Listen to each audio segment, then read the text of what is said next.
하나님 아버지 감사합니다. 858번째 EPS 뉴욕 예배를 우리를 이끄신 하나님을 찬양합니다. 우리가 드린 모든 기도를 하나님 응답하여 주시고 또 부족한 종의 말씀을 나눕니다. 오늘부터 시작되는 또 이 말씀 가운데 성령의 기름 부음 있게 하시고 부족한 종의 입술은 가리시고 성령 안에서 성령께서만이 증거하시는 것을 전달될 수 있게 도와주옵소서. 그렇게 하실 하나님을 찬양하며 우리를 구원하신 예수님의 이름으로 기도합니다. 아멘. 저는 오늘부터 여러분과 함께 요나 이야기를 가지고 말씀을 나누고자 합니다.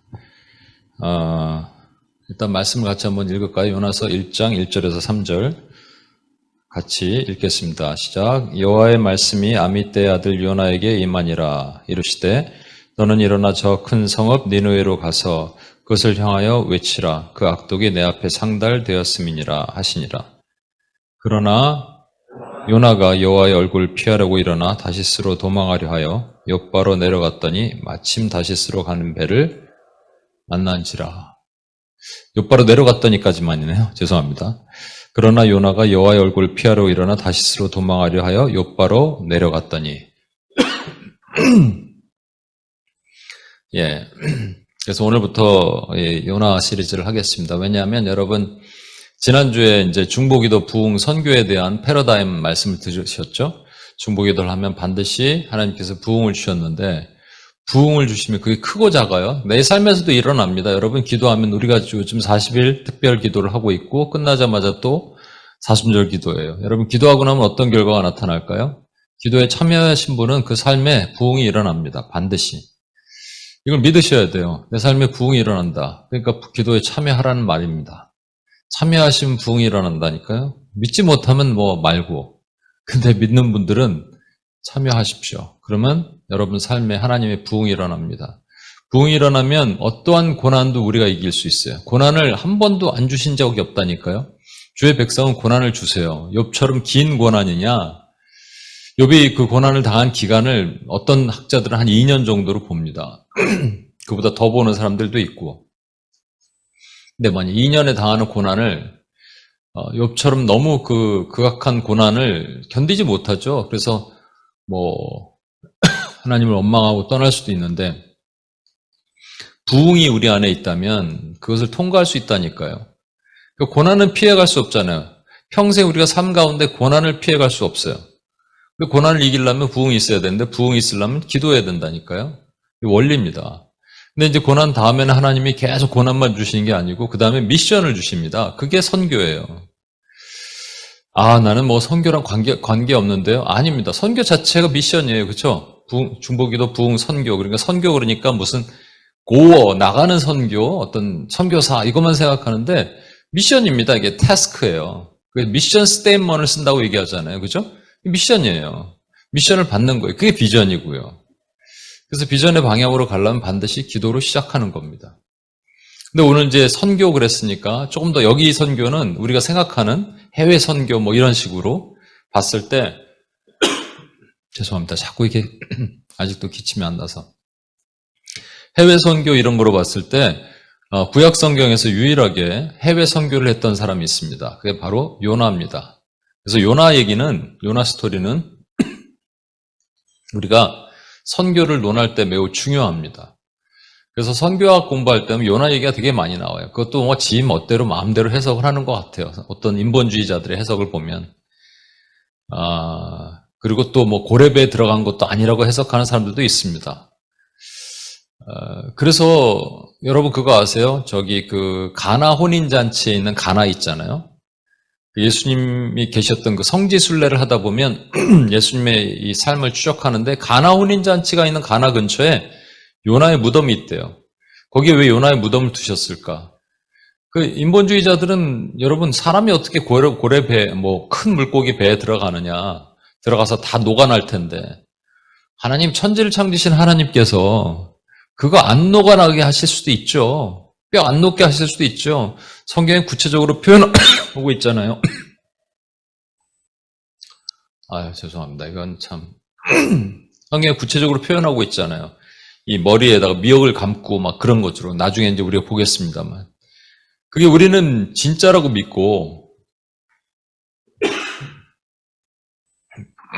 우린 진짜라고 믿고, 아닌 사람들은 아닌 거라고, 이건 그냥 신화처럼 인간이 만들어낸 거라고 믿으면 그렇게 보이는 거죠. 근데 그것을 실존 인물인 것을 보여주시기 위해서 거기에 무덤을 딱 두셨다, 이렇게 많이들 생각하죠. 요나에 대해서는요, 이 요나서뿐만 아니라 한 군데 더 요나가 짧게 설명되는 부분이 있습니다. 그게 어디냐면 열왕기하 14장 26에서 27절이에요. 죄송합니다. 26, 27이 아니라 25절입니다. 뒤에 있는 말씀, 구절이 잘못됐는데 25절입니다. 이스라엘 하나님 여호와께서 그의 종 가드 헤벨 아미떼의 아들 선지자 요나를 통하여 하신 말씀과 같이 여로보암이 이스라엘 영토를 회복하되 하맛 어귀에서부터 아라바 바다까지 하였으니. 여기서 보면 가데베 아미떼의 아들 선지자 요나를 통해서 하나님께서 예언하시는데, 그 북이스라엘에다 예언하시는데 여로보암 시대 영토가 확장될 것이다 라고 예언하시는 거예요. 그 지역이 어디냐면 하맛 어기니까 이 북쪽에 보면 하맛이라는 곳이 있거든요. 거기서부터 남쪽에 아라바 바다까지 홍해 있는 데까지 북이스라엘 땅인데요. 북이스라엘의 이 여러분 지파 중에 보면 동편에 있는 지파들이 있었죠. 요단강 동편에 갓지파, 루벤, 그다음 므낫세 반지파가 이 항상 아람이랑 그다음에 아수르 같은 외세 침략을 딱 당하기 좋은 위치에 가 있어요. 그래서 그들이 먼저 이제 점령당하고 그랬는데, 아람이란 나라가 있습니다. 이 시리아, 지금 시리아에서 계속 이 땅을 공격해 왔어요. 아람의 하사엘이라는 왕이 있죠. 하사엘 시대 그러니까 하나님이 아합 왕 때 가장 패역했던 북이스라엘 아합 왕 때 예후라는 사람을 세워서 그 아합 왕 가문을 무너뜨리고 오므리 가문을 무너뜨리고, 그리고 하나님께서 새로운 하나님의 의로운 왕들의 그 길을 걷게 하셨는데 예후가 안 좋아. 그래서 여러분 북이스라엘은요 한 번도 하나님 마음에 드는 왕이 없었습니다. 다 개차반이었어요. 남유다는 그래도 좋은 왕들이 있었잖아요. 다윗 왕도 그랬고, 요시아도 그랬고, 히스기야도 그랬고, 여호사밧도 그랬고, 이렇게 왕들이 나타나는데 북이스라엘은 좋은 왕이 없었어요. 다 개차반이 거기서 거기에요. 근데 여로보암 때, 여로보암 아버지가 요시아인데, 그러니까 요아스인데, 요아스 때 조금 영토를 회복하고, 여로보암 2세입니다. 이건 1세가 아니고 1세는 그 남유다 솔로몬 이후에 북이스라엘과 남유다가 갈라질 때 위쪽의 왕이 여로보암 1세고 여로보암 2세예요. 이때는. 그러니까 요나가 활동하던 때 있던 왕이 여로보암 2세인데 이때 영토가 확장되고 구국강병을 이루게 돼요. 그럼 여로보암 2세가 아주 그 하나님 보시기에 흡족하고 좋은 왕이었느냐? 절대 그렇지 않습니다. 이 왕도 마찬가지예요. 개차반이에요. 그럼 왜 하나님께서 이렇게 그들에게 좋은 은혜를 주시느냐? 이 백그라운드를 보면 지금 이제 아람이 계속 공격해서 땅을 차지하고 빼앗아 갔었는데 아람이 아수르랑 전쟁을 벌입니다. 그러니까 지금 북이스라엘 어떻게 뭐 할 수 있는 정신이 없어요. 그러니까 이 절호의 찬스죠. 북이스라엘로 통해서는. 그래서 이 땅을 회복하기 시작하는 일들을 벌이고 있는 겁니다. 그런데 그 이유에 대해서 26장 27절에서 이렇게 말씀하고 계세요. 이는 여호와께서 이스라엘의 고난이 심하여 매인자도 없고 노인자도 없고 이스라엘을 도울 자도 없음을 보셨고, 여호와께서 또 이스라엘의 이름을 천하에서 없이 하겠다고도 아니하셨으므로 요아스의 아들 여로보암의 손으로 구원하심이었더라.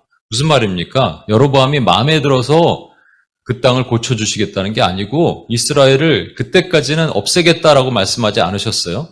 그러니까 도와줘야 되는데 도울 자가 없으니까 스스로 도우시겠다는 거예요. 그래서 요나에게 얘기를 해서 선지자 입을 통해서 반드시 예언을 하신 다음에 일하시잖아요. 그러니까 예언을 하신 거예요. 왜냐하면 그러지 않으면 이게 자연 발생적으로 그렇게 된 건 줄 아니까 하나님이 도우셨다는 것을 증거하기 위해서 요나에게 예언하게 하신 거예요.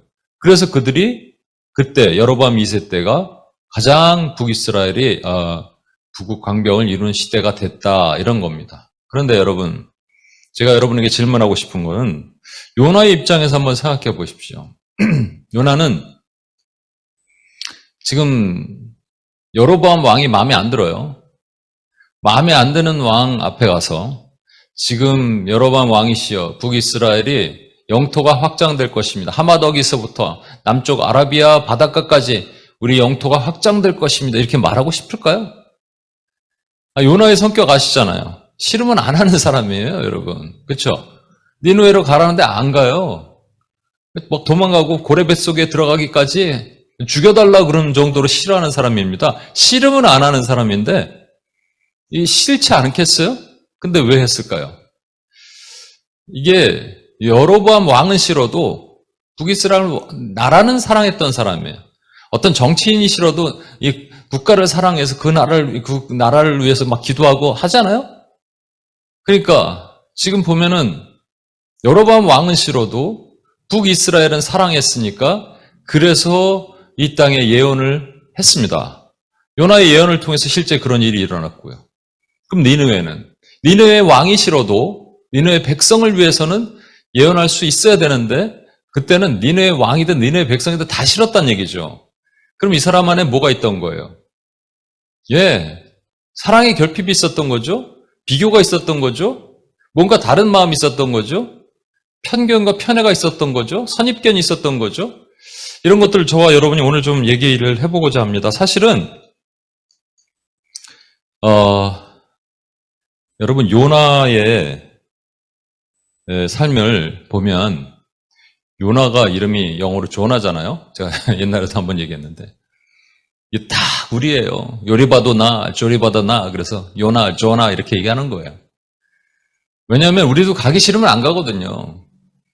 내 마음에 안 들면 안 가거든요. 그런데 이렇게 되면 이게 요나가 저기 해외 선교사 최초의 해외 선교사라고 말씀드렸잖아요.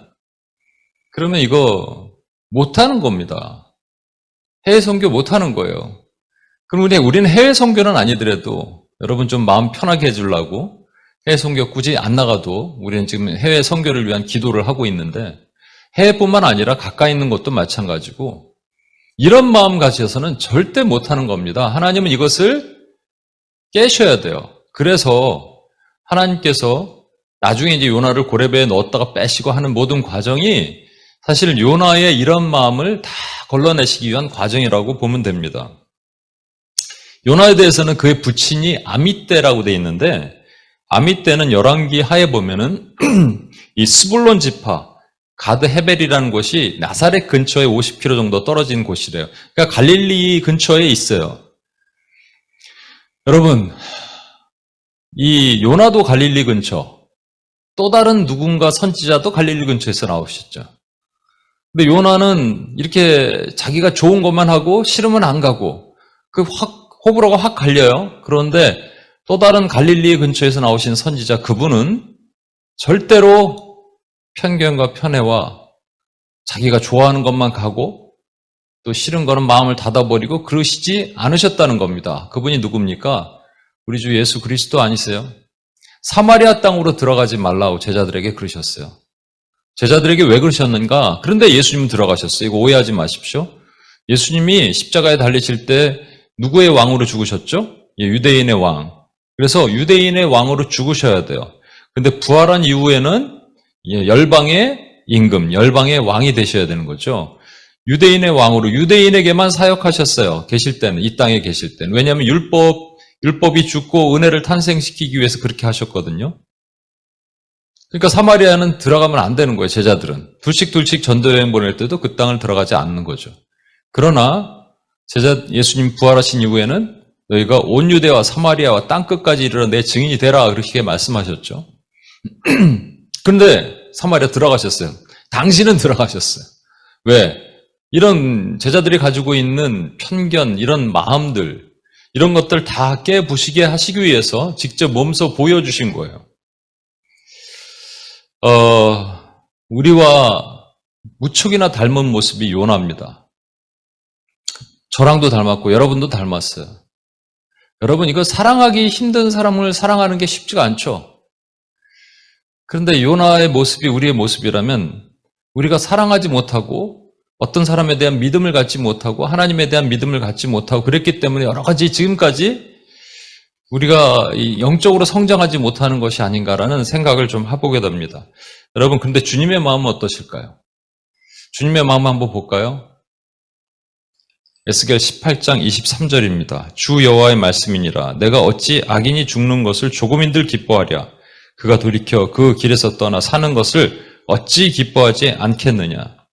하나님은 악인조차 죽는 것을 기뻐하지 않는다는 겁니다. 여기서 우리가 오해를 많이 하는 용어 정리를 좀 하겠습니다.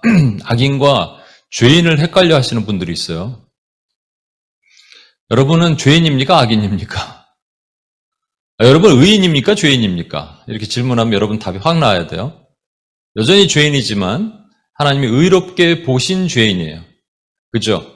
여러분, 죄를 많이 지어서 죄인입니까? 죄인이니까 죄를 많이 짓습니까? 죄인이니까 죄를 많이 지어요. 그럼 거꾸로 의로운 행동을 많이 하니까 우리는 의인인가요? 아니면 의인이기 때문에 의로운 행동을 많이 하나요? 우리는 의인이기 때문에 의로운 행동을 많이 하는 겁니다. 그런데 문제는 뭐냐면 여전히 의로운 행동을 안 하려고 그래요. 기도하라 그랬는데 겟세마네 동산에서 제자들은 자고 있어요. 마음은 원이라도 육신이 약하구나. 그렇게 말씀하셨을 때 이 두 개의 단어가 상반적으로 나오면 그것을 단순하게 마음과 육신으로 보면 안 된다고 말씀드렸죠. 이게 푸뉴마와 사크라는 말인데 푸뉴마가 성령이란 말이거든요. 네 안에 계신 성령께서는 그것을 원하시지만 너의 죄성은 그것을 이기지 못하는구나. 이렇게 말씀하시는 거예요. 그죠? 여전히 죄인이기 때문에 의인이면 의로운 행동만 해야 돼요. 거룩해 해야 돼요. 말씀과 기도가 너무 기뻐야 돼요. 그렇게 막 살아야 돼요. 그런데 여전히 못 살잖아요. 이유가 뭐냐? 죄성 때문에 그렇다니까요. 그래서 여러분, 바울이 뭐라 그랬냐면 난 죄인 중에 괴수다라고 말했습니다. 그죠? The foremost. 그러니까 가장 시너 중에 가장 foremost sinner라고 얘기한 거예요. 자기 자신을. 근데 죄인 중에 괴수라 그랬지 악인 중에 괴수라 그러진 않았습니다. 악인은 뭐를 뜻하느냐 하면 악인은 베드로 후서에도 유다서에도 나오죠. 잡혀 죽기로 작정된 짐승 같은 자들, 그걸 악인이라고 말합니다. 다른 말로 죽을 자들이에요. 그래서 그 다음 말씀에도 있어요. 에스겔 18장 32절. 주 여호와의 말씀이니라. 죽을 자가 죽는 것도 이게 악인입니다. 죽을 자가 죽는 것도 내가 기뻐하지 아니하노니 너희는 스스로 돌이키고 살찌니라. 여러분, 하나님 저는 악인입니다. 예전에 진짜 제가 뉴욕의 어떤 교회 섬길 때 한 형제가 그렇게 기도했다 목사님한테 혼난 얘기를 들었어요. 앞에서 주여 저는 악인입니다. 악인 중에 악인입니다. 죄인 중에 죄인은 좋은데 악인 중에 악인이라 그러면 안 돼. 악인은 구원받지 못할 영혼이에요. 죽는 자란 말입니다. 근데 죽는 자가 죽는 것도 기뻐하지 않으신다. 대표적인 사람이 누굽니까? 가룟 유다 아니겠어요? 여러분, 왜 가룟 유다가 이 땅에 태어났을까요? 하나님이 불공평하십니다. 이렇게 얘기할 수 없다라는 거예요. 토기장이가 좋은 그릇과 나쁜 그릇을 만들 수 없느냐? 만들 수 있다라는 것이죠. 그런데 그럼에도 불구하고 가룟 유다가 이 땅에 있는 것이 슬퍼요, 우리는. 근데 여러분 잘 보십시오. 예수님께서 요한복음 13장에 보면 제자들의 발을 씻기세요. 퀴즈를 내겠습니다. 예수님이 12제자의 발을 다 씻기셨을까요? 가룟 유다까지 포함해서 씻기셨나요? 어떻게 생각하십니까? 성경에 보면 분명히 가룟 유다의 발까지 포함해서 씻기시고 그 다음에 슬퍼하시면서 이 중에 날 팔자가 있다고 말씀하셨어요. 여러분, 발을 씻길 때 우리가 종의 도로 발을 씻는다 이런 말도 안 되는 얘기를 하는 교회들이 있는데 아닙니다. 성경을 그대로 보셔야 돼요. 예수님은 주로, the Lord로 그리고 선생님, teacher로 너희 발을 씻는다는 거예요. 그러니까 주인이 어떻게 종의 발을 씻깁니까? 그리고 선생이 어떻게 제자의 발을 씻깁니까? 그 얘기는 뭐냐면 예수님께서 11제자 플러스 가룟 유다도 주인으로서 그를 진짜 종으로 봤다는 얘기입니다. 그런데 기회를 그렇게 줘도 가룟 유다는 결국 예수님을 배반합니다. 여기서 우리는 무슨 생각을 하느냐? 가룟 유다 같은 사람이 주변에 있어요, 우리 주변에. 그래서 마음으로 이렇게 얘기해요. 쟤는 가룟 유다야. 안 돼. 가룟 유다는 악인이잖아요. 아까 말씀드렸잖아요. 쟤는 악인이야. 이렇게 표현하죠. 악인이야. 저 악인 안 돼. 마음속에 벌써 단죄를 딱 내리죠. 단정을 딱 내려버려요. 그러면 다가갈 필요도 없어요. 어차피 악인인데. 어차피 쟤는 저렇게 살다가 지옥불에 들어갈 건데. 우리 그렇게 생각을 하는 거예요. 가망이 없다. 그래서 사실은 이게 악인이 구원받지 못한다는 얘기를 하면 마음이 어려워요. 왜냐하면 여러분이 오랫동안 기도했던 여러분의 가족들, 친구들, 변하지 않는 그런 사람들 보면 우리 마음이 어렵기 때문이죠. 여러분, 그런데 이 장면을 또 보셔야 됩니다. 이게 누구냐면 회당장 야이로의 딸입니다. 제가 얼마 전에 예전에 기도를 하는데 한 영혼이 죽게 돌아오기를 막 기도하는 거예요.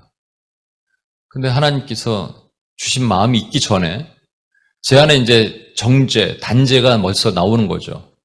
그래, 악인인데 내가 어찌할 거야. 이렇게. 그죠? 할 일도 많은데 내가 바쁜데. 악인들 내가 일일이 다 챙길 수도 없고, 그건 하나님이 알아서 하시는데, 이게 마치 한 달란트를 땅에 묻은 사람처럼. 그래서 죽었다는 거죠. 죽었어요. 그냥 죽을 자는 이제 죽은 거예요. 왜냐하면 여러분, 해당장 야이로가 예수님께 찾아가죠. 예수님께서 그 자리에서 그냥 고치시면 됩니다. 해당장 야이로가 주여 내 딸이 죽게 됐습니다. 와서 좀 안수 좀 해주십시오. 그랬더니 내가 갈 것 없다. 여기서 나았느니라. 내 믿음이 너를 구원하였느니라. 돌아가 보니 그 딸이 나았더라. 나타난 시점을 물어보니 그때 예수님이 말씀하신 때였더라. 이렇게 하면 딱 아주 우리 성경에서 아는 것처럼 좋잖아요. 근데 그렇게 안 하시고 쫓아가신다니까요. 그러니까 뭔가 예수님이 의도하신 게 있어요. 그렇죠? 근데 가다가 어떤 사람이 옵니다. 이 선생님을 귀찮게 말라고. 당신 딸 이미 죽었다는 거죠. 그 아버지가 얼마나 통곡하겠어요. 얼마나 힘들겠어요.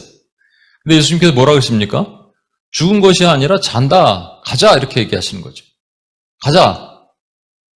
여러분 여기서 잘 보십시오. 우리 마음에는 그냥 사람들의 귀를 들어요. 사람들의 소리를 들어요. 원수의 소리를 듣습니다. 그리고 죽었대요. 죽음 포기하는 거예요, 그냥. 죽었는데 뭐를 해, 우리가? 할 수 있는 게 뭐가 있어요? 근데 주님의 기준에는 안 죽었대잖아요. 죽었으면 악인이에요? 안 죽었으면 죄인이에요, 여러분. 죄인에서 의롭게 다시 일어날 사람이에요, 여러분. 엄청난 차이죠? 그거 우리가 결정할 수 있어요? 못 결정해요. 주님이 알려주셔야 되는 거예요, 여러분. 우리가 계속 기도하는 거죠. 계속 간구하는 거죠. 그래서 예수님이 가시잖아요? 들어가셨죠? 그리고 다 내보내요. 환호하는 사람들. 그 사람들이 비웃죠? 다 내보내고 베드로와 야고보, 요한 이 세 명은 교회를 상징하는 증인입니다. 이들은 뭐 믿음 있어서 데리고 들어갔겠어요? 믿음 없어요, 이들도. 그리고 부모도 증인으로 그 자리에 데리고 들어가고 그리고 달리다 굼 손을 잡아 일으키잖아요. 굼이라는 게 일어나란 말이거든요. 소녀에 일어나라. 일어났죠?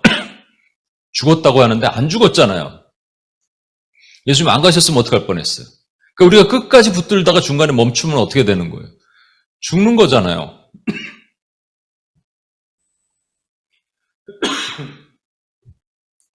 죽는 겁니다. 그죠? 근데 여기서 예수님이 이상한 말씀 하나 하세요. 아이에게 먹을 것은 좀 주라. 야, 얘가 지금 일주일 동안 누워 있었더니 배고플 것이다. 먹을 것은 주라. 이런 뜻일까요? 아니, 이게 영적인 의미죠.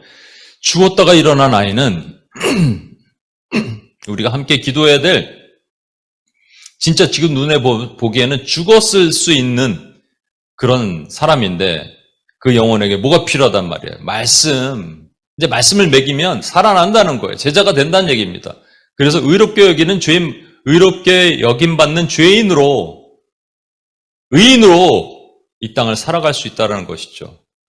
그럼 우리가 이렇게 예수님의 마음을 품어서 이렇게 해야 됩니다. 근데 그게 잘 안 돼요. 그쵸? 성경에 보면 참 왜 이렇게 가망 없는 사람이 많아요.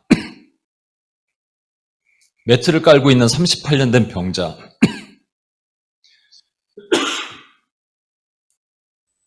냄새나는, 여기 누구라도 있으면 물 좀 갖다 달라 그럴 텐데, 제가. 주여. 매트를 깔고 있는 38년 된 병자가 있잖아요. 그 냄새나는 매트를 깔고 있잖아요. 실제 어떤 아는 사모님이 자식이 매일 게임 중독에 빠져서 방 밖으로 나오지도 않고 그것만 하고 있어요. 그죠? 그 사모님, 그래서 그 사모님은 소망이 없어요. 가망이 없어요.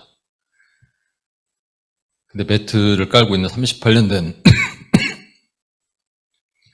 병자 같은 모습을 그 아들이 하고 있는 거죠. 어떻게 해야 될까요? 포기할까요? 거라사 광인 같은 사람이 있습니다. 쉰 목소리를 내고 막 혈기를 부리고, 그래서 제가 최근에 또 알게 된 공황장애 증상이 아주 심각했다가 보니까 어떤 정신적 분열도 있고 영적으로 잡힌 거죠. 그러니까 집에서 너무 괴로워. 가족인데 어떡하나. 또 여러분 그 나사로도 완전히 죽었잖아요. 그건 진짜 죽었는데 다시 살아났잖아요. 붕대를 감고 있어요. 붕대를 풀어줘야 되는데 이 붕대를 풀어도 냄새가 날 것 같아서 못 푸는 이런 마음이 있는 주변의 사람들 있죠.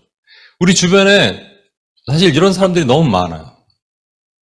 근데 여러분, 이것을 우리가 어떻게 할 수 있냐에 따라서 하나님 우리에게 선교적인 미션을 주냐 안 주시냐를 결정하는 겁니다. 아니면 요나처럼 혹독하게 고레배에 들어갔다 나와서 우리가 어려움을 당해야 될 수도 있어요. 이게 훈련이기 때문에. 그러니까 지금 마음을 가지면 되는 거죠.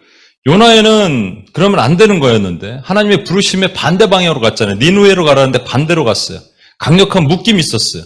하나님 이것을 부수셔야 됐습니다.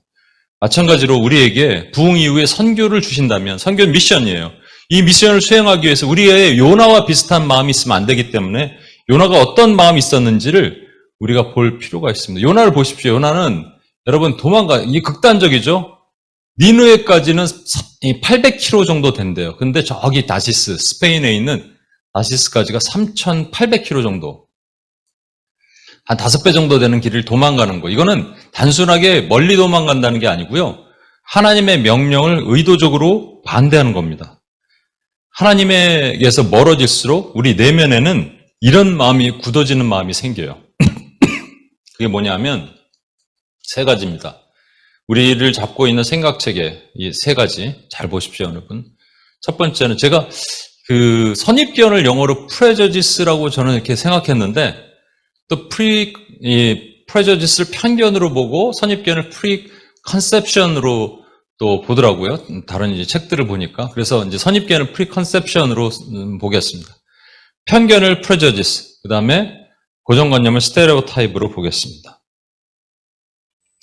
요나 안에 이런 3가지가 있었어요. 여러분, 선입견이라고 먼저 말하는 것은, 여러분, 그러니까 요거부터 보겠습니다. 그래서 우리가, 여러분, 어떤 사람을 볼 때 격자 안에 이 사람은 요렇게, 둘러있을 거야. 라고 생각하고 보는 이게 있는 거죠.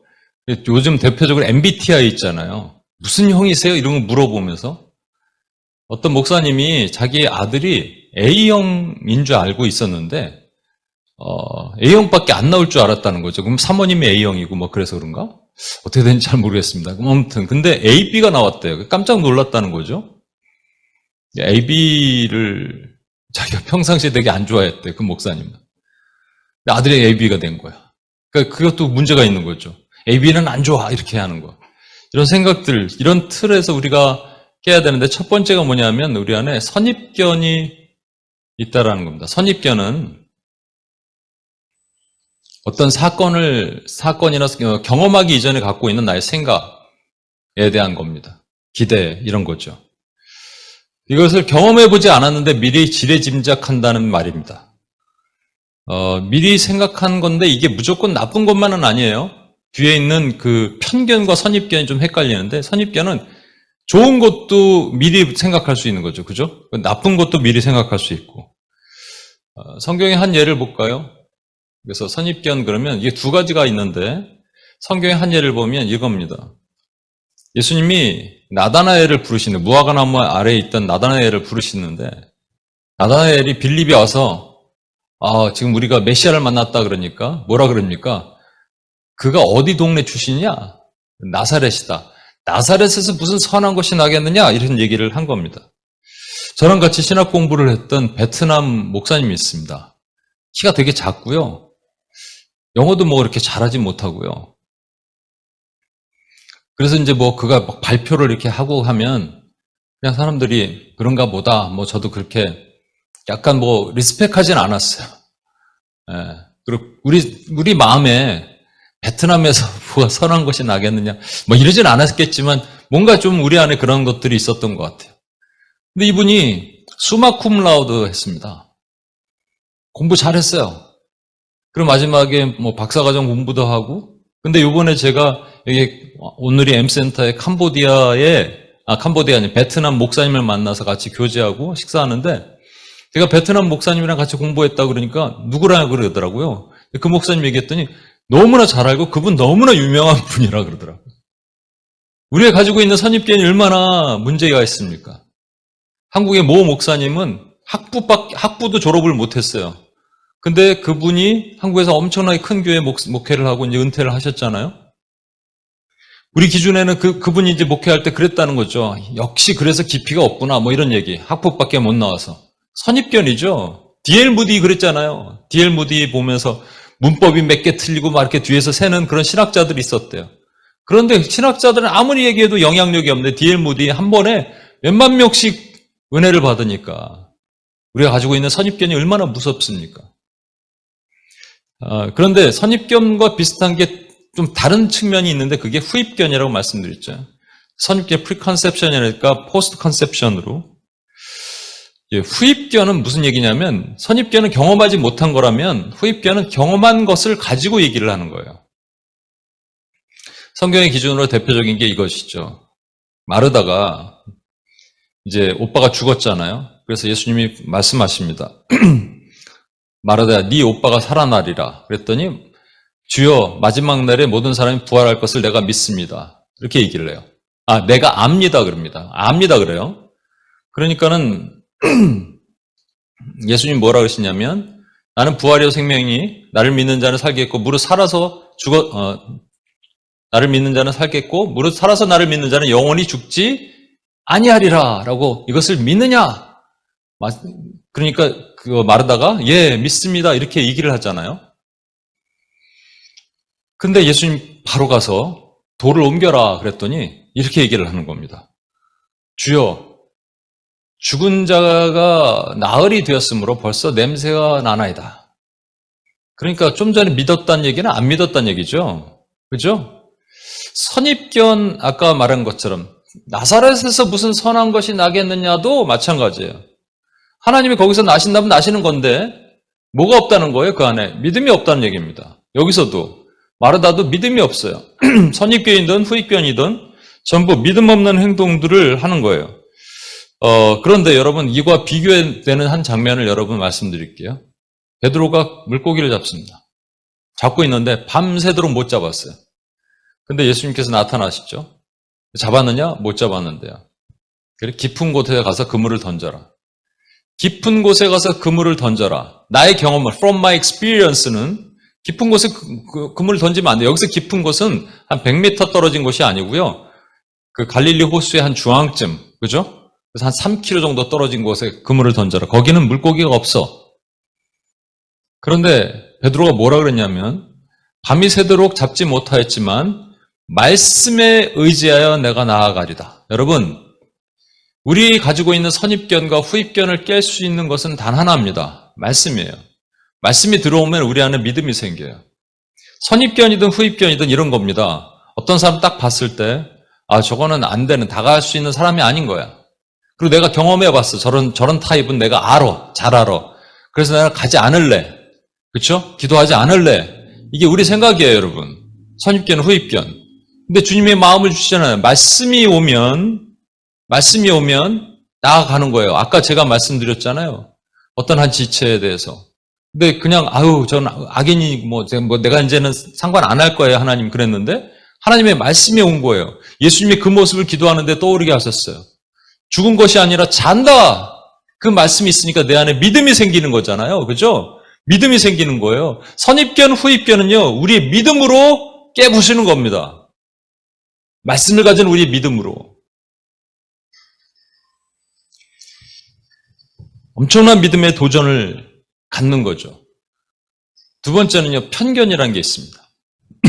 편견은 충분한 생각이나 지식이 없이 형성된 부당하고 비합리적인 으로 나타나는 어떤 의견, 느낌 이런 건데 그냥 편견 그러니까 우리가 편이 치우칠 편이에요. 그 prejudice도 있지만 bias란 말이 더 맞을 수도 있어요. 편이 치우칠 편이거든요. 한쪽으로 치우쳤다라는 거죠. 한쪽으로 기울어졌다라는 거예요. 그래서 우리가 편향된 생각, 확증, 편향 이런 요즘 말을 많이 쓰죠. 편향된 생각, 또 편을 먹는다, 편을 가른다 이런 표현을 많이 쓰잖아요. 이게 전부 편견에 의한 겁니다. 한쪽으로 치우쳐 있어서 내 생각이 고착화된 거예요. 그래서 편견은 이런 거 얘기하잖아요. 편견 그러면 네 편, 내 편, 편가르기 이런 말을 합니다. 여러분 사무엘상 16장 7절에 보면 하나님께서는 이 편견을 갖고 계시지 않으셨어요. 편견, 우리가 생각하는 편견은 뭐냐면 이 선입견과 편견의 좀 차이를 말씀드리면 선입견은 아까 내가 경험해보지 못했지만 이럴 것이다라고 추측하는 건데 그게 나쁜 것도 있고 좋은 것도 있는데 편견은 무조건 나쁜 겁니다. 사무엘이 이세의 아들 7명에게 불러놓고 기름을 부으려고 하는데 첫 아들이 엘리압인데 머리통 하나가 이만큼 커요. 편견, 키 큰 사람이 왕이야. 등치 큰 사람은 무조건 힘세. 왕이 될 수 있어. 이거잖아요, 편견. 기름 부으려고 그랬더니 아니다. 내가 그를 버렸노라 말씀하시죠. 그러면서 하나님 뭐라고 하십니까? 사람은 외모를 보거니와 나 여호와는 중심을 보노니라. 그러니까 우리는 이 편견에 갇혀서요. 외모를 보는 편견에 갇혀 있어요. 그래서 이것이 여러분 기도자들에게도 되게 무서운 게 편견에 갇혀 있으면 내가 기도할 수 있다라고 생각하는 대상만 기도하는 거예요. 기도할 가치가 있는 곳에만 기도하는 거예요. 마음을 열지 못하는 곳에 기도하지 않아요. 심지어 나라도 그렇습니다. 내가 인도를 별로 마음에 안 들면 인도 기도 안 하고 중국을 마음에 들면 중국을 기도하고 거기다가 성을 하나 붙이면 사람이에요, 여러분. 박인도와 최의 중국을 위해서 김일본이 있는데 김일본 내가 기도하고 싶지가 않아, 거기는.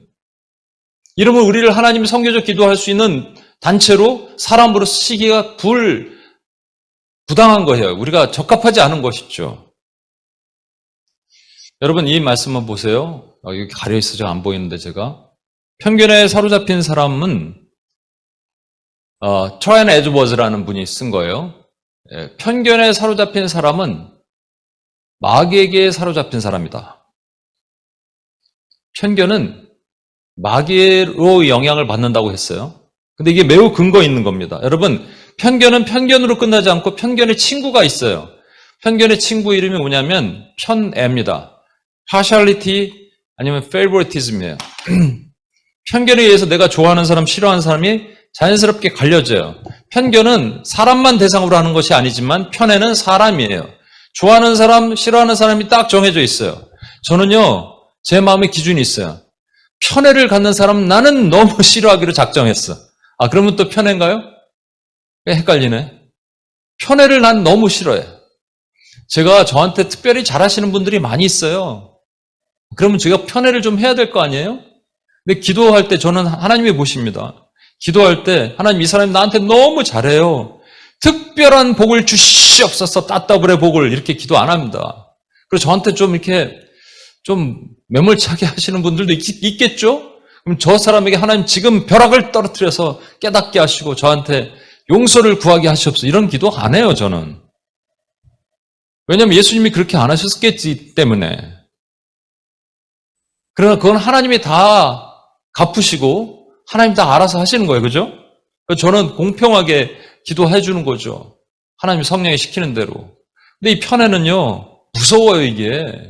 자기가 좋아하는 사람 좋아하고 싫어하는 사람 싫어해요. 이게 결정을 지어놨어요, 여러분.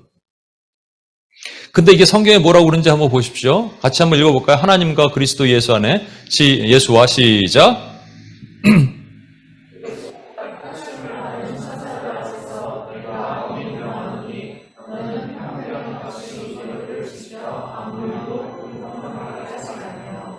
예, 너는 편견이 없이 이것들을 지켜라고 돼 있지만 원래는 편애입니다. 편견과 편애를 같이 성경을 쓰고 있는데 여러분 편애를 영어로 뭐라고 했는지 보십시오. 그냥 partiality가 아니에요. 뭐예요? Spirit of partiality예요. 편애의 영이란 말입니다. 아까 말했던 이름 까먹었네. 뒤로 한번 가봅시다. 아이고. 예, 트라이언 에드워즈가 말했던 것처럼 편애를 가진 사람은 마귀에 사로잡혔다. 편견을 가진 사람은 마귀에 사로잡혔다. 편애도 마찬가지입니다. 편애 자체를 spirit of partiality예요. 여러분, favoritism, partiality 전부 귀신의 영입니다.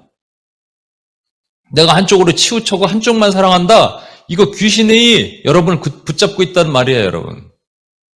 이거 빨리 떨쳐내야 돼요. 빨리 떨고 버려야 돼요.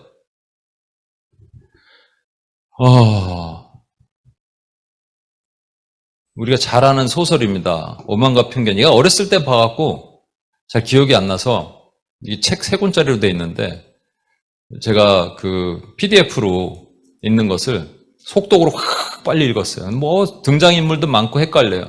근데 제가 간단히 설명드리면 1813년에 제인 오스틴이 쓴 Pride and Prejudice, 오만과 편견이란 것에 보면 어떤 이제 두 가문에 대한 얘기가 나와요. 한 가문에 아주 돈이 많고 부유한 이름이 다시라는 한 남자가 있습니다. 그리고 저기는 엘리자베스예요. 리즈예요. 여자는. 근데 그 여자 엘리자베스가 그 다시를 처음 만났을 때 너무 오만했어요. Full of pride야. 잘난 게 너무 많아. 너무 싫어. 그 타입은 내가 딱 싫어하는 타입이야. 그래서 프레저지스를 가졌어요. 편견을 딱 가진 거예요.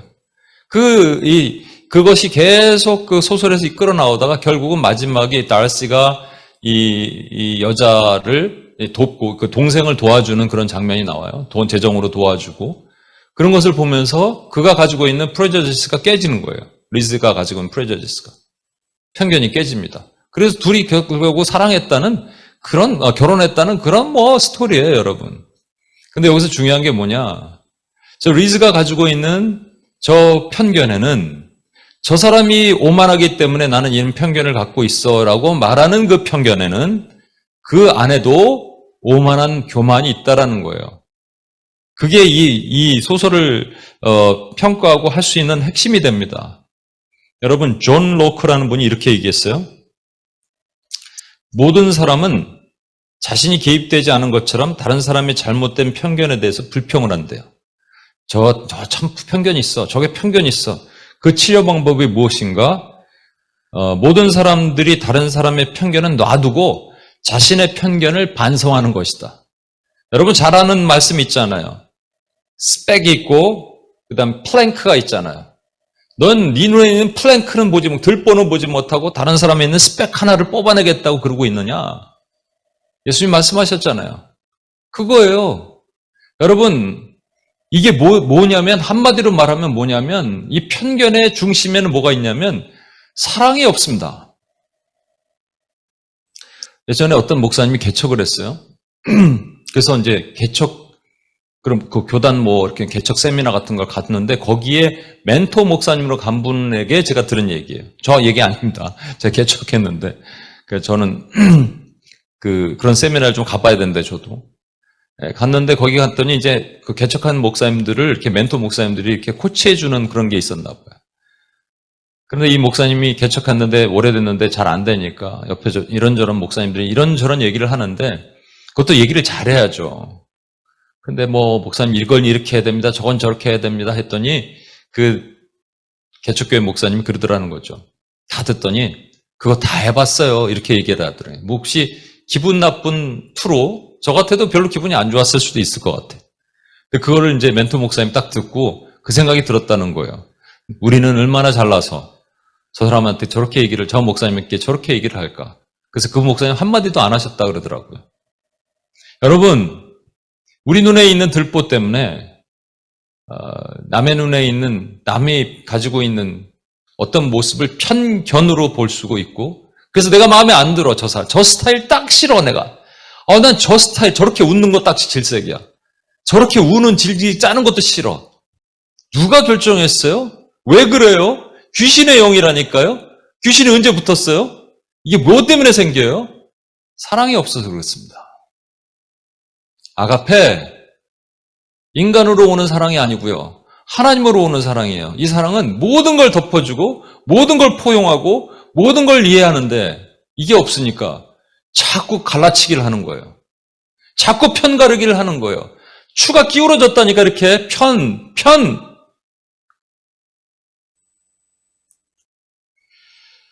마지막입니다. 편견과 비슷한데 조금 다른 개념이 스테레오타입이에요. 스테레오타입의 중요한 키워드는요, 공동체예요. 어떤 사회의 통념 공동체. 그래서 스테레오타입을 제일 먼저 말한 사람이 워터 리프먼이라는 사람인데 1892년에 고정관념은 특정한 사회 집단에 대해서 생각할 때 떠오른, 그러니까 사회 집단이 있어야 돼요. 예를 들어서 이런 거 있죠.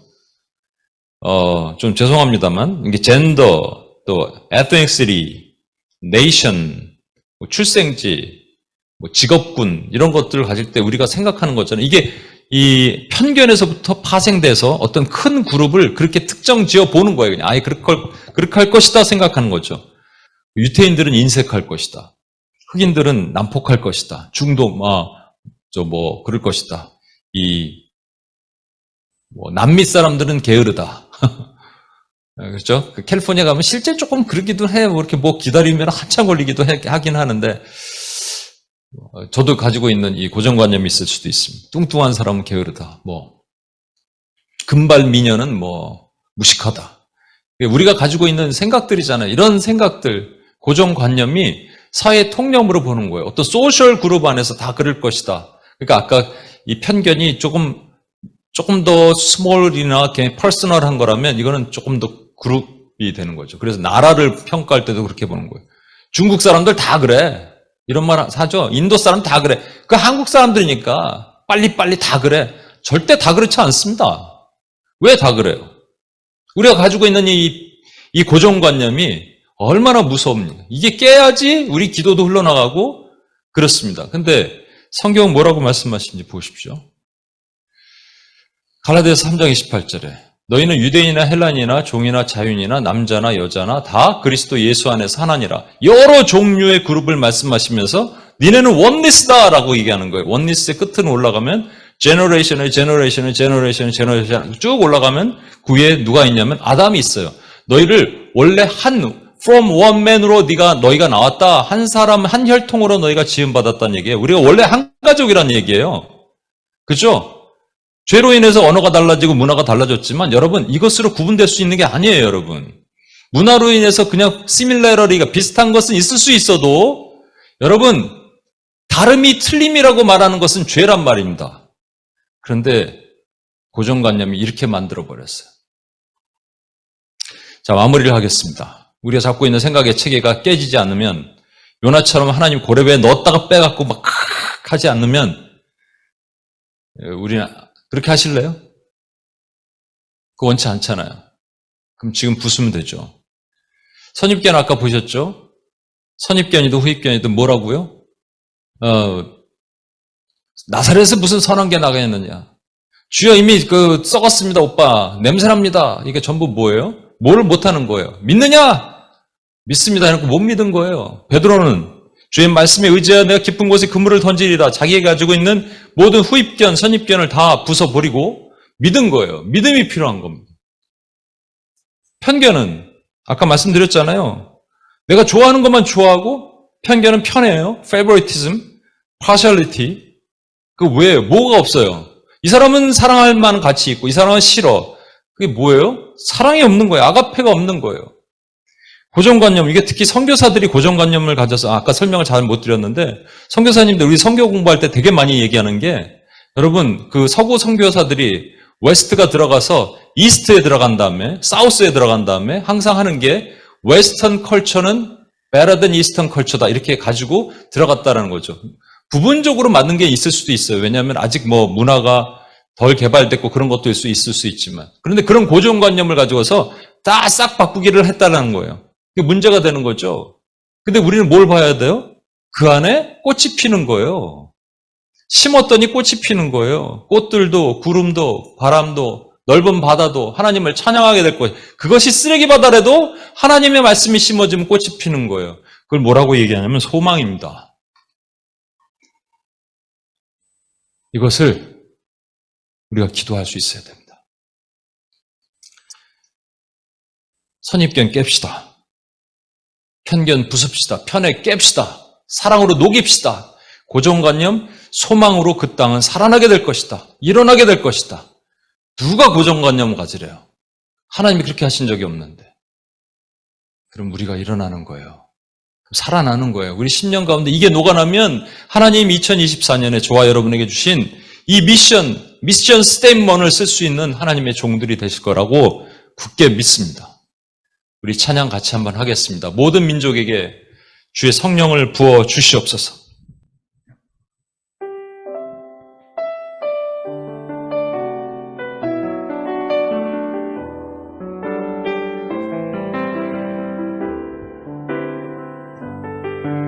모든 민족에게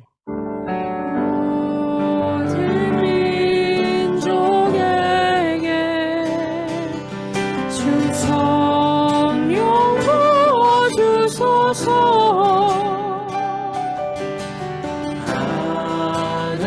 하나님의 백성 주의 말씀 주시고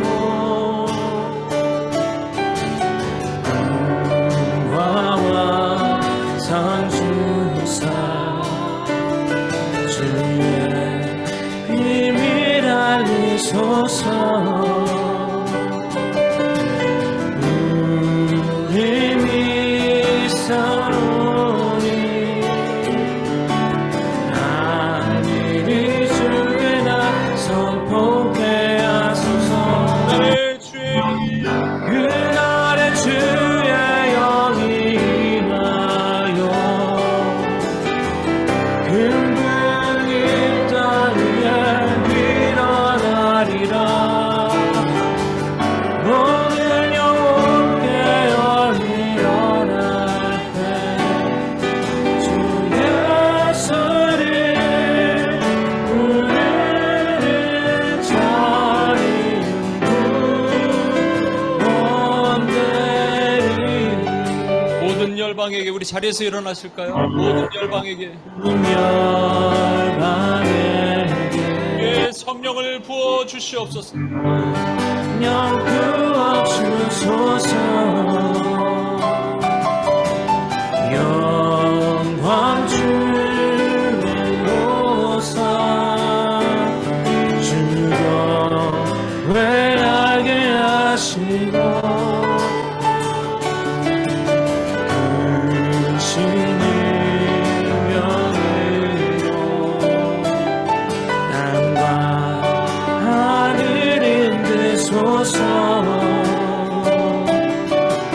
주를 기다리리.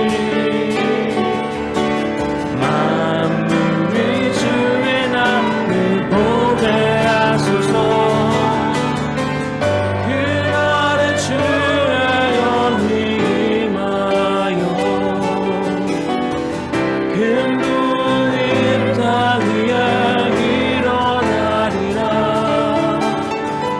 모든 영혼 깨어 일어날 때 주 예수를 우리를 자리 구원하는 주의 영이 임하여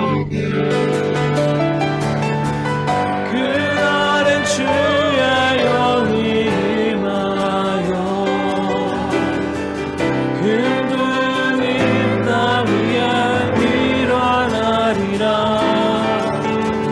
모든 영혼 깨어 일어날 때 주 예수를 우리를 자리 두 손을 높이 들고 마지막으로 그날의 주의 영이 임하여 그날의 주의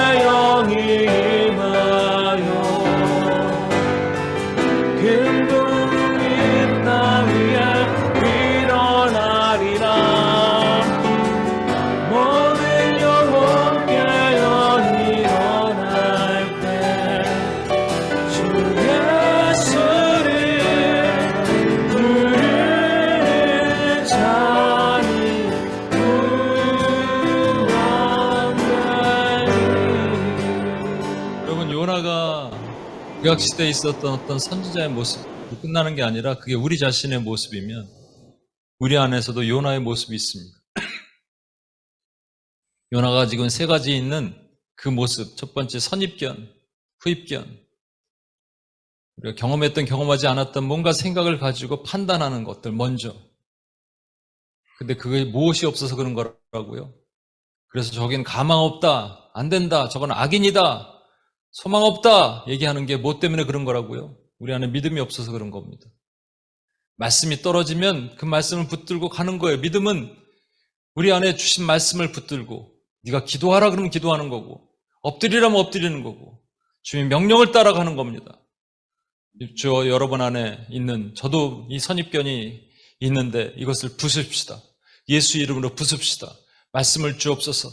내가 믿음을 가지고 끝까지 나아가길 원합니다. 가지고 있었던 이 깊은 선입견, 언제부터 생겼는지 모르는 독초 같은 선입견이 예수의 이름으로 격파되고 무너지고 끊어지게 하여 주시옵소서. 우리 주여 한번 외치며 다 같이 한번 기도하겠습니다. 주여!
이 시간 우리 안에 있는 깊은 편견으로부터 나오는 편에 모두를 깨어 부숩시다.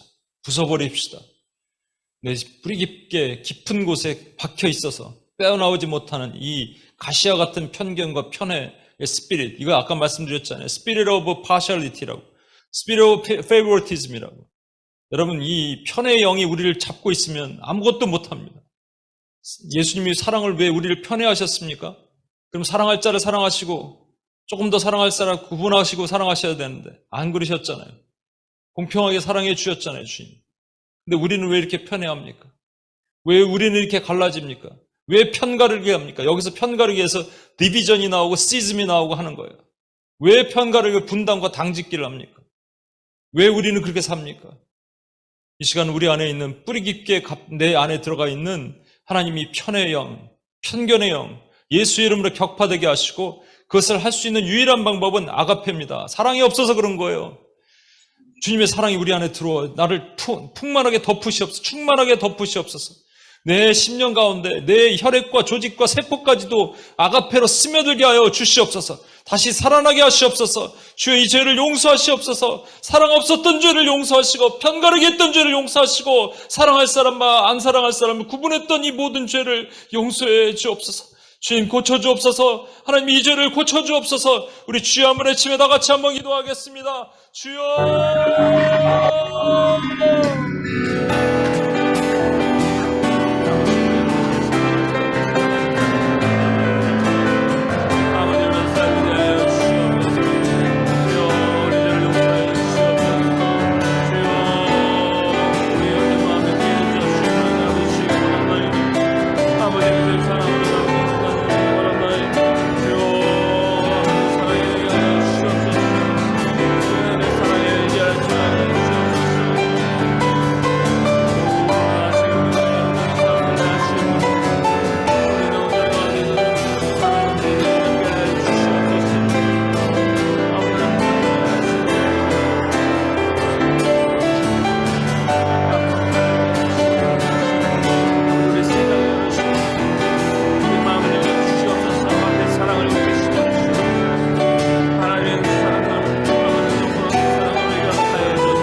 우리 세 번째 기도 드리겠습니다.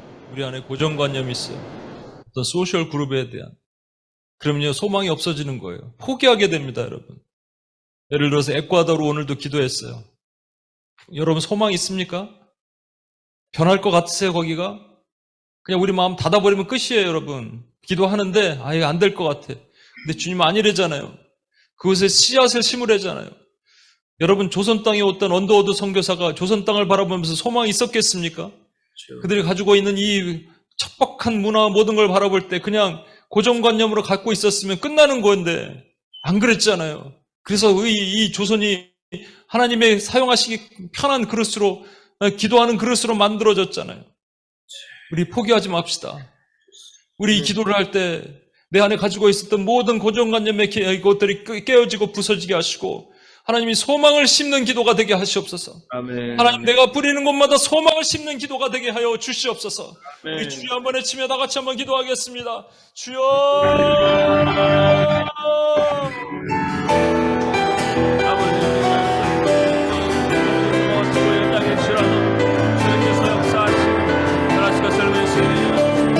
우리의 소망이시며 소원하신 주님이 결코 아버지 변하지 않으시는 것 같아요. 주여 당연한 주님 있으니 당연한 나를 부탁하시옵소서. 아버지 안에서 주말을 구하시고 아버지 안에서 사랑을 구하시옵소서. 주여 아버지 소원하신 분의 주라도 예수께서 다시 일어나시 오시니 땅에 치라도 나오시니 땅에 치라도 주님께서 역사하신다니 불가능 없으신 주의 손으로 아버지께 변하시다 주시옵소서. 아버지 안에 아멘 소리를 내주시옵소서. 아멘 소리를 내주시옵소서. 주여 우리 안에서 나의 모습을 원하오나니 주여 주를 부르며 나아가오니 주의 무슨 사랑으로 잡고 나아가니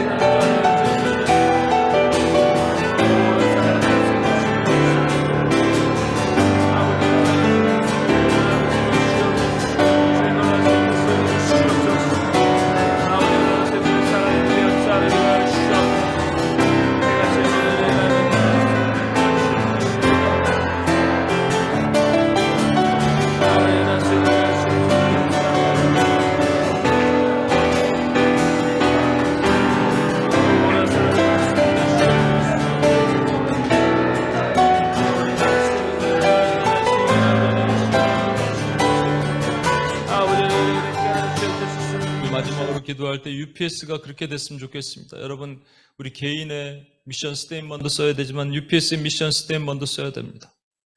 우리 여기 모인 분들이 모여서 기도하고 흩어져서 선교하기를 소망합니다. 그게 UPS의 미션 스테인먼트입니다. 각자의 흩어진 삶을 가서 선교의 꽃을 피우게 되길 소망합니다. 그것이 해외 선교든 아니면 여러분의 삶의 영역이든 상관이 없습니다. 프로페셔널 필드든 상관이 없습니다. 선교사로 사는 겁니다. 선교적 마인드로 사는 겁니다. 그래서 하나님 이곳에 훈련받을 더 많은 하나님의 종들을 보내주시고 마지막 때 뉴욕의 부흥을 위해서 꿈꾸며 기도하는 하나님의 종들이 이곳에 일어나게 도와주시옵소서. 함께 하나님 아버지 선입견도 없고 편견도 없고 고정관념도 없이 하나님 옆에 엎드려 기도하며 주의 사랑과 긍휼과 하나님 믿음을 선포하며 기도할 수 있는, 그래서 모여서 기도하고 흩어져서 하나님 선교하는 하나님의 꿈을 꾸는 자들이 이 땅에서 이곳에서 뉴욕에서 일어나게 도와달라고, 이 맨하탄에서 하나님 준비된 자들 일으켜달라고, 마지막으로 주여 한번 부르며 나같이 한번 기도하겠습니다. 주여!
역사적인 날들이 일어나는 것을 믿습니다. 다시 그게 역사하는 것을 믿습니다. 아버지 다시 꽃이 피고 아버지 열매를 맺는 놀라운 역사들이 아버지 주시옵소서. 할렐루야. 하나님이 다시 구원하나 하나님이 다시 구원하나 하나님이 다시 주옵소서. 하나님 아버지 감사합니다. 하나님 오늘부터 요나에 대해서 배우면서 요나 모습 속에 우리의 모습을 봅니다. 하나님 뼈저리게 뼛속 깊숙이 갇혀있던 우리의 죄성들이 드러나게 하시고 노출되게 하시고, 그리고 하나님 우리의 믿음과 사랑과 소망으로 모든 우리 뿌리 깊게 내려져 있는 선입견과 편견, 편애와 고정관념들이 다 부서지고 격파되게 도와주옵소서. 그래서 주님이 사용하시기 편한 그릇으로 사용되게 도와주시옵소서. 하나님 매일 기도하여 우리 스스로를 부수고 내 안에 감추인 보배가 드러나도록 주여 도와주시옵소서.